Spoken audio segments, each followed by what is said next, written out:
Hi, everybody. I'm super excited to be here. I am Dr. E.T. from Dr. E.T. and Company, LLC. I reside in Weslaco, Texas, which is a deep, deep South Texas, and I'm super excited to be here with you today virtually. We are going to cover Sheltered Instruction Section 1. There's actually going to be a Session 2. Session 2 is going to cover the technology tools that we can use to support our students in sheltered instruction. And this session for today is going to cover just the basics of what is sheltered instruction, what does it look like, how we could use it in our classrooms, how we could use it in all of our grade levels, content areas. And so I'm super excited to be here with you today and share with you how to do all of this. Again, thank you again for allowing me to be here with you. Here is my contact information. I always like to share my contact information with my teachers, no matter where I'm at in the state of Texas. As you can see, you can reach out to me on social media. And this is also my cell phone here at the bottom with my email. Teachers email me all the time. They text me all the time at all hours. I do not mind, especially if it's about something related to what we've learned. Maybe in a couple of days you'll remember, or you'll have a question. What was the activity that she shared with me, or what was X, Y, and Z? And so, of course, message me and I will get back to you. Of course, if I am in a session, I will be unavailable until I am free.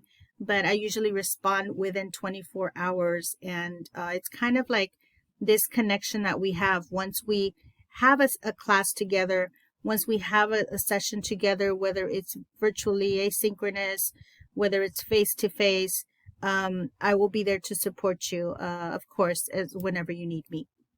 So, and I will share this information with you at the end in case you're thinking right now, I'm not going to need to contact Dr. E.T. and then eventually you realize, well, maybe I have a question. I'll be able to share this with you later on. One thing that I also want to share with you is that this session supports all grade levels and all subject areas. What? Are you kidding me? Yes, because sheltered instruction, once we're done with today's session, you're going to see it differently. Okay, many times when I'm supporting teachers all over the state of Texas, I'll have a teacher that comes up and tells me, ma'am, this is not for me. I teach math, or I'm a coach, or I teach social studies. And so what I tell teachers is that in reality, sheltered instruction is for all of us, because all of us are, in a way, English teachers, right? And so you might say, what? No, we're not. I did not sign up for that. But in reality, we're teaching English, right? Whether we're teaching chemistry or mathematics or football, we're coaching football, we're still using English grammar, English vocabulary. So that kind of puts us in a very special place. And so that's something that I want you to be open to, and I want you to think about throughout the session, is that sheltered instruction is for everybody. Yes, for you, for everybody. So today we have two content objectives. Well, one content objective, and one language objective. And we're going to talk about what that looks like and what that means. So in sheltered instruction, of course, we have the content objective. That is the TEAC, basically. So here for us, we're going to explore the basics of sheltered instruction, how to better support our English language learners. And the language objective, because that is the how, and we're going to talk about that later on, is I would ask my teachers to share examples, write about the value and support created when we utilize sheltered instruction. And that's something that we'll get to do at the very end. So the question that many people always ask me is, what is sheltered instruction? And I wish as a teacher back in the day that I would have been given examples, right? And so sheltered instruction, I'm going to give you one of the definitions, right? Basically means it's an approach to teaching English language learners. And this approach integrates language and content instruction. It's together. We have the content and we have the language. So we have the TEAC and we have the ELP, and we're going to talk about that in a little bit. So the dual goals of sheltered instruction are to provide access grade level content to our students. and at the same time to promote the development of English language proficiency. Now, again, I am a big believer that this is for all students. Yes, this is a session for English language learners, but in reality, this is a very higher order way of thinking to support our kids, because when our students are ESL learners, of course, we're using different strategies and to teach them. By the same token, we have students that learn by listening, that learn by seeing, right? So sheltered instruction is for everybody, and that's one thing that I love to share with my teachers. But here with you, that is sheltered instruction. Well, just giving you the definition does not do it justice, right? Telling you, okay, sheltered instruction, you need to provide students with grade level content. I'm doing that. Promote the development of English language. I'm doing that. Okay, but what does it really look like? Okay. One thing that you're also going to hear me say is you're going to hear me say, but wait, there's more. And if we were face to face, I do this different little activity and my teachers respond with, what? There's more? Yes, there's more. I usually say that when I get really excited, and I usually have it already up on my screen, but it's because there's going to be more information. So basically right now, but wait, there's more. What? There's more? Yes, there's more than just the basic definition of what is sheltered instruction. What do I need to know about sheltered instruction? So what I need to know about sheltered instruction as a teacher, as a math teacher, reading teacher, social studies teacher, is number one, I need to make my content comprehensible. Okay, if I'm teaching math, I need to make sure that my students are comprehending the math that I am teaching them, because I am teaching them in English. And maybe my students speak Arabic. Maybe that's their first language. Maybe their first language is Spanish. Maybe their first language is Mandarin. So how am I making my content comprehensible to them? And then number two is develop the academic language. How am I helping my students develop the academic language? And this is one of the things that most of us ESL students struggle with. And I will share with you that I am an ESL student. I have been an ESL student my whole life. I learned English when I was about 7. And I remember as a young kid that my academic language was very limited because there's not a whole lot of academic vocabulary being heard. Okay, especially in my house because nobody spoke English. Okay, so we need to develop that academic language with our students, and then we need to make content comprehensible for our students. But wait, there's more. What? There's more? Yes, here I am, right? What we need to also know is that when we're trying to make that content comprehensible and develop their academic language, is we need that support. So we have the TEAC, right? The TEAC is what tells us the what, okay? Okay, this is what the student is going to learn. Algebra, math, social studies. And the ELPS, that is going to tell us the how. How am I going to teach my student that math? How am I going to teach that student that reading? Okay, so the ELPS are a set of standards that all English language learners should master as they acquire English proficiency. So you're always going to see the content objective and you're always going to see the language objective together because they support each other, right? So here's some more information about the English language proficiency standards as required by the 19th Administrative Code, outline English language proficiency, all of that, okay? What it means is that this is required and that we have to use it, okay? Now again, what is the language objective? The language objective is the how. How am I going to teach my student who speaks Vietnamese? I don't speak Vietnamese, okay? How am I going to teach my student the content, right? So quality language objectives complement the content, knowledge, and skills identified in content area standards and address the aspects of academic language that will be developed or reinforced during the teaching of the grade level content concepts. Now, these objectives involve 4 language skills: speaking, listening, reading, and writing. And that all goes back to TELPAS, right? Because everything always goes back to testing.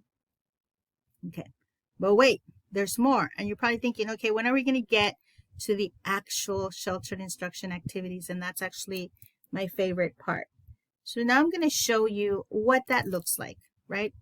In order to understand, to break down a lesson using sheltered instruction, we also always need to keep in mind the ELPs, right? And the TELPAS proficiency level descriptors. As you know, right now I only have the listening one up here, and I'm going to make it larger for you to see. This is directly from TELPAS.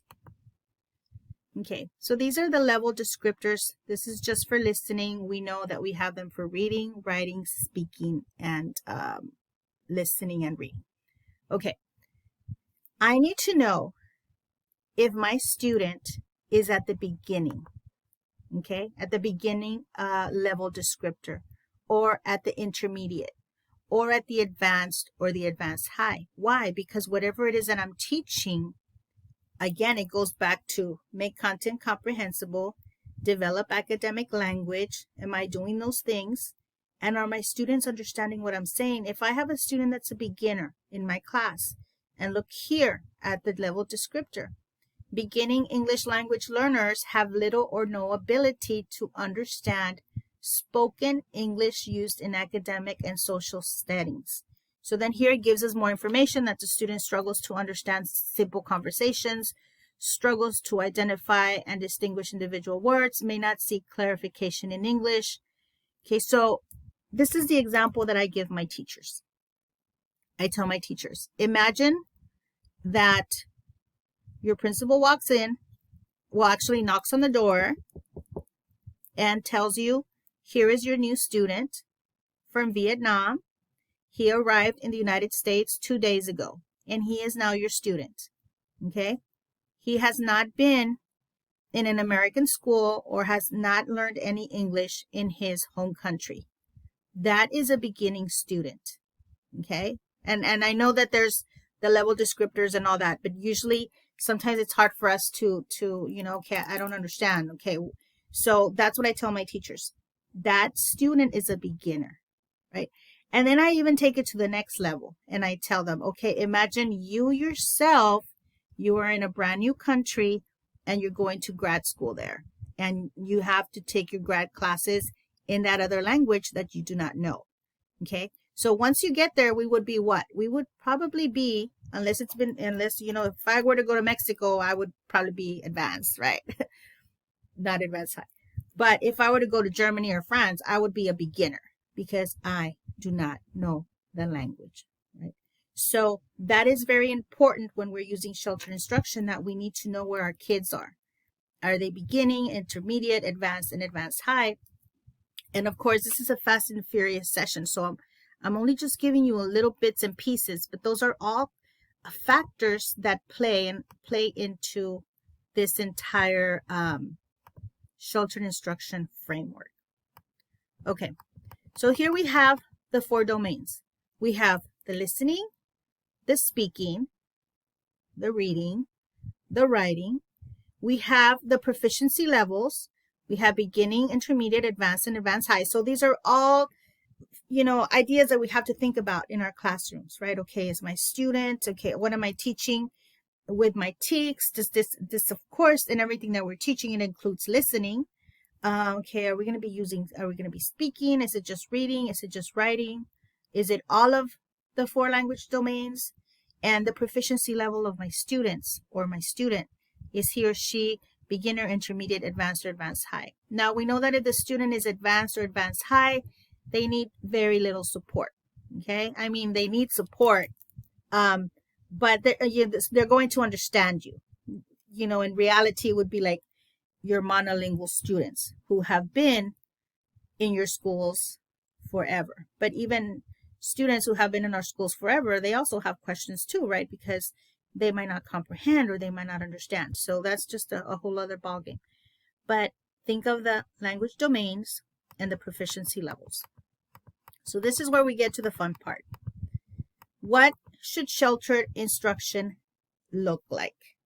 Okay, so I want you to imagine, because remember we were talking about the proficiency level descriptor, a beginning student, intermediate student, advanced and advanced high. We have to look at, am I making content comprehensible? Am I helping them develop their academic language? Am I making connections? What am I doing?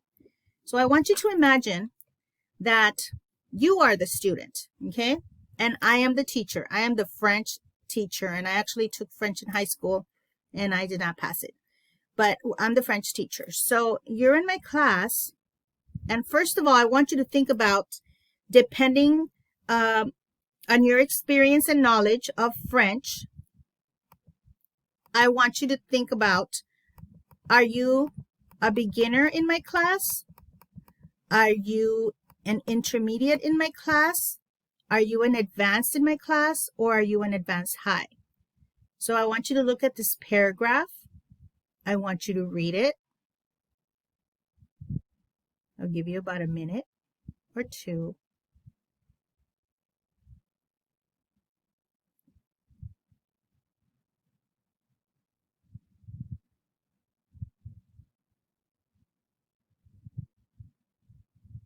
Now, as you're reading it, I want you to think about again, remember, are you a beginner? Are you an intermediate? Are you an advanced? Or are you an advanced high? And if I do have somebody in here that's an advanced high that maybe speaks French, then this is pretty easy for you, right? Think about your friends, right? Your colleagues. Are any of them struggling with this lesson? Okay. So now that you've read it, you've already decided if you're a beginner, intermediate, advanced, advanced, high. For me, if it was me, I would definitely be a beginner because I do not speak French. I do not know French. I'm not fluent in French. I know about 5 words and that's it, which puts me again at the beginner level, right? So I want you to think about, do you know what it says? Now I want you to see if you guessed right. For those of you that were at the beginning level, you're probably just trying to make connections, right? Trying to sink and swim. Okay, what is this paragraph? What are these paragraphs about? If you are an intermediate in French, maybe you were trying to figure out a couple of words here and there to make sense of what you were reading. And then those of you that are advanced and advanced high in French, you pretty much kind of nailed it, right? You could kind of see and understand. This is the example of not using sheltered instruction. If me as a teacher, I just give you the assignment and I don't give you any type of sheltered instruction support. Okay, Dr. E.T., well, what is sheltered instruction for me? What does that even look like? Okay, so what could I have done to help my students understand? Make content comprehensible, develop academic language. Could I have used prior knowledge just to get them thinking, right? Because there's one thing about language, and I'm going to call you my friends because we're all friends and colleagues, is that what we know in one language, we know in another language. Okay, and so I'm going to share with you a personal story. Several years ago, I was conducting a training and a teacher shared with me that she had a student from Latin America. He had been in her class 2 months and still did not know English. And she said, you know, I'm getting ready to file paperwork for testing because he still doesn't know English. And, you know, all I could think of, and of course we had a conversation, is that child has knowledge from his home country. He knows how to count. He knows how to read, right? In his language. He just does not know it in English, right? So if you look at these colors here in my cube, it'll tell you what year I'm from. You see here's blue, white, azul, blanco, because that's the language that I speak, my first language. This doesn't change colors. It just changes names because of the language. So one example that I like to give my teachers, especially the ones that are having a difficult time, my student still doesn't speak English and they've been here so many months, is I tell them, imagine you yourself, you get on a plane after COVID and you land in Russia, or you land in Spain, or you land in Germany, wherever you want that you've never been in your life, right? Okay, the moment you get off that plane, have you forgotten your English language? Have you lost all the knowledge that you know from your college years? No, you still have it. You don't know how to say it in Italian, don't know how to say it in French or in Russian, but you know how to say it in English. Okay, so that's something that's very important and very, very powerful. And that's where sheltered instruction kicks off, right? It's a superpower. So what could I have done with my students? What could I have done with you before showing you these paragraphs? Maybe before showing you the paragraphs, I could have had a conversation with you about Halloween in the United States. Maybe I could have had a picture. Maybe I could have had videos. We could have talked about holidays. Okay, maybe a video of Christmas in China, a photo of a holiday in France. Especially if I have students from France, I wanted them to see that, to make those connections. Oh, maybe she's talking about a holiday, right? Maybe I could have also shown realia. Well, what is realia? Realia is the practice of using real, tangible objects in the classroom. Something that's going to activate their prior knowledge. So, for example, if I'm talking about a holiday in France, right, or we're talking about, Louisiana, I could have a mask and I could show it to the students and they could touch it and they could see it. Oh, we don't wear a mask every day to class. Well, we wear this mask, right? But you see the difference? We have a mask and we have a mask. This is realia. Okay. Realia can also be if I'm teaching electricity or and I have a flashlight. I could be saying electricity, light, off, right? Flashlight. I could have a chair. Say this is a chair. Okay. We're going to sit. And the list goes on and on. Realia could be anything. It's anything that's going to make your lesson more real. Something else that we could use is, for example, total physical response. And this is especially for our students who are beginners and do not understand English. And we also need to be very careful because we might be using universal signs, but they might not be the same for everybody, right? So if I'm saying stand up, I would have to stand up. Sit down, I would have to sit down. Okay? Give me 5. What is the 5 that you're talking about, right? Okay, we have to be quiet. What does that look like? What does that sound like, right? So all of these different options, that is what makes up total physical response, realia, pictures, videos. That is sheltered instruction. Now, if I would have done these things before I showed you the paragraph in French, maybe you would have made some connections. But there's another tool that's also super, super powerful. And this is, but wait, there's more. By the way, I didn't share with you at the beginning that there's 2 things not a lot of people know about me that I like to share with people. And number 1 is that these glasses are real. I actually have about 15 pairs and they are progressive. So I need them to see and to see far away and to read. So if I take them off, I won't be able to see. Okay. So they're for real. They're not props. People ask me, are they props? I tell them, no, they're not props. Okay. And then number 2, something that I like to share with people is that I am an immigrant. I learned English when I was about 7 years old. And because I already knew Spanish, I knew how to read, I knew how to do math. I transferred the knowledge, right? I didn't lose that knowledge. It just came with me.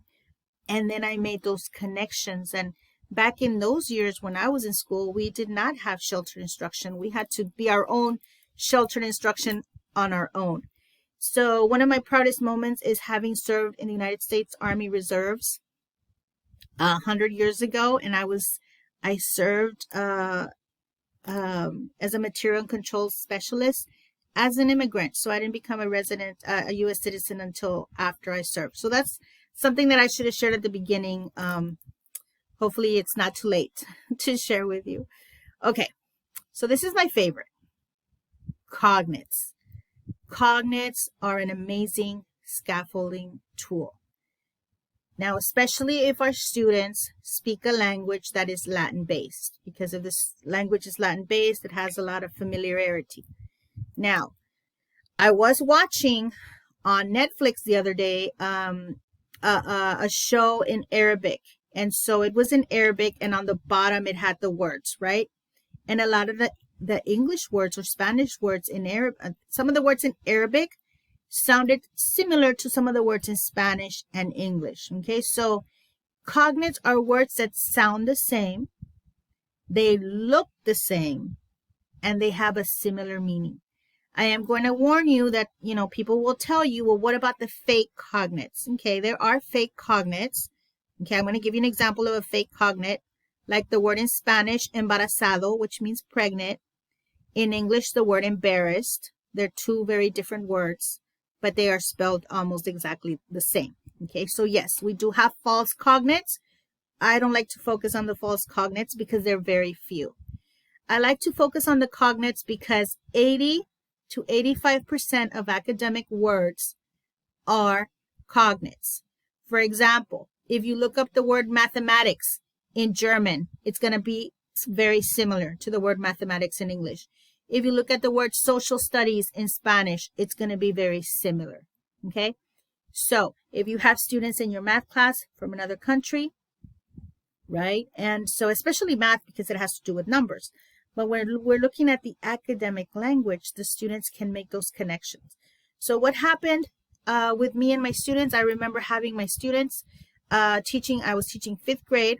I had a lot of recent immigrants from South America, and we were working on reading passages and we were breaking them down. And of course, I would translate them. But of course, at that grade level, we were doing also a lot of English. And I remember one of my students telling me that he couldn't. He said, in Spanish, and of course I'm translating. He said, everything that I see is in English. I have no idea what any of this means in Spanish. I have no idea, maestra. I know he was lost. So what I said to him is, I'm going to show you the power of cognates. Cognates are words that look the same, sound the same, and have similar meanings. So we're going to get a marker, and you're going to look at that reading passage, and you're going to highlight every single word that looks like a word in Spanish, that sounds like a word in Spanish, and then we're going to figure it out to see if that's exactly the word. So that's what I would also do with you if we were looking at the French activity that I shared with you earlier. Okay, you see here, I have, here is the paragraph, and I will not attempt to read it in French, but as you can see, there are many words, the same words that you saw earlier. And what I've done is I've highlighted in yellow the ones that look like cognates in English, which means that they look the same and they sound the same and they have a similar meaning. So if I go here, celebrate, okay, that connects to the word celebrate, right? It looks the same, it sounds the same, it has similar words, similar meanings. Then we have here festivals, festival, and actually some of these could be in Spanish too, but I'm just focusing on English. Vacances, right? That could be vacation. And we could keep going. Celebrations, universal, 25 of December. So even though I do not speak any French, just by looking at this passage and looking at the highlighted colored cognates, I can kind of tell you that it's probably about maybe December. Maybe it's about a celebration. Maybe it's about a festival. Okay, maybe it's about an occasion. history, okay, religion, independence, specific, again, universal. And so what is that going to do to me as your student? That's going to empower me, because now I'm not lost. Before I was lost. I had no idea what my teacher was saying. I had no idea. But now my teacher has shown me pictures. That's going to activate my prior knowledge. My teacher has shown me vocabulary words, maybe in my language. My teacher has shown me videos, right? And so here, now I myself am looking for words with the same, similar meaning, that look the same, sound the same. Okay? And so this is a way to empower our students. And this is called finding our cognates. Okay, so now we've jumped back to what do I need to know about sheltered instruction? And basically, again, it goes back to making content comprehensible and developing academic language.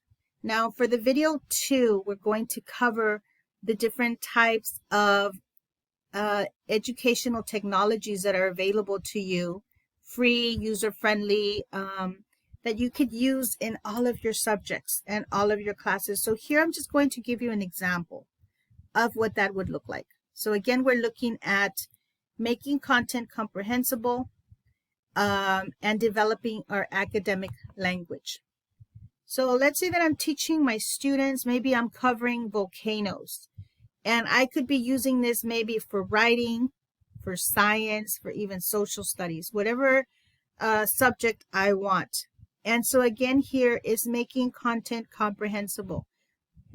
Students are visual learners, right? And if I were to tell you volcano in English, volcano, volcano, volcano, and I'm not finding the cognate because maybe in my language there is no cognate for that, or maybe I just don't know about cognates, but the power of a picture is huge.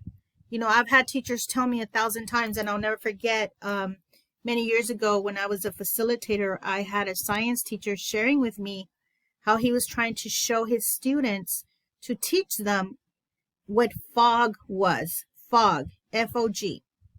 And these were all Spanish speakers, and he would show them pictures, and he would show them videos, and he could not capture that.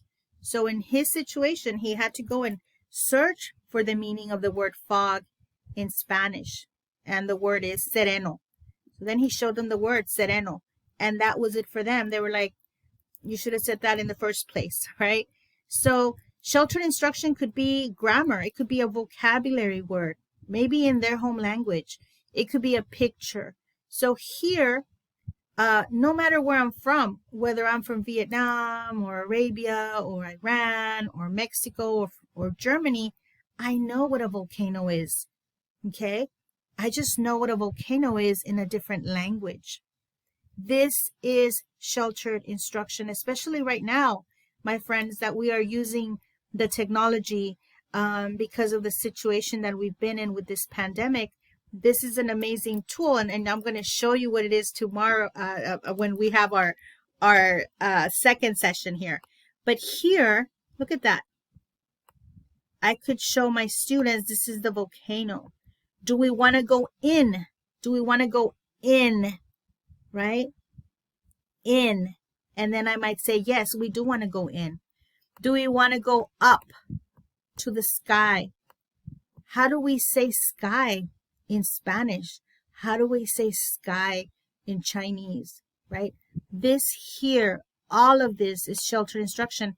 And then at the same time, we are connecting the language, we are connecting the vocabulary, we are connecting realia, so much. This is all sheltered instruction, and I am a big and huge fan of it. So now we're going to jump quick. In about 2 seconds, we're going to jump to another section. So give me a second while I take us there. Boom, here we are. It's almost like magic. So I'm going to show you another trick, right? And this is, of course, our exit ticket. And this is where you are going to let me know if you have questions.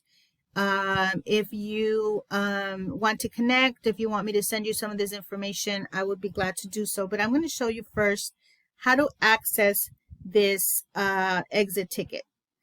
All of our cell phones now have a QR code reader installed in them. Yes, our iPhones or our Samsung phones or iPads. So what you're going to do is you're going to take out your cell phone and you're going to act. You see how I have my cell phone here? You're going to act like you're taking a picture. So notice how I did that right here. And then up at the top, it says open in Safari. I click here, open in Safari, and then it's going to take me to the exit ticket. In this exit ticket, I am going to ask you for your first and last name and to give that to your supervisors and, of course, your campus. And then on there, you'll have a question about the takeaway of what you did today. Now, if you're a little nervous about using the QR reader, do not panic, right? You can actually take a picture of this screen right here and then do that later. And or you can go up here and you can type in the information to actually search it manually through the website. I mean through the Google Forms. Now, I'm going to jump over here. I'll give you about another minute. Because once you're in, you can actually pause this video, of course, or you can just keep going until the end. Here is again my contact information. My cell number is 956-280-2992. My email is et@dretandcompany.org. And you can also go to my website, dretandcompany.org, and you can sign up as a subscriber. And so what happens whenever I have new information coming out, I have a lot of freebies. The first people that get the information, of course, are the people on my website. Now, this is going to conclude our session for today.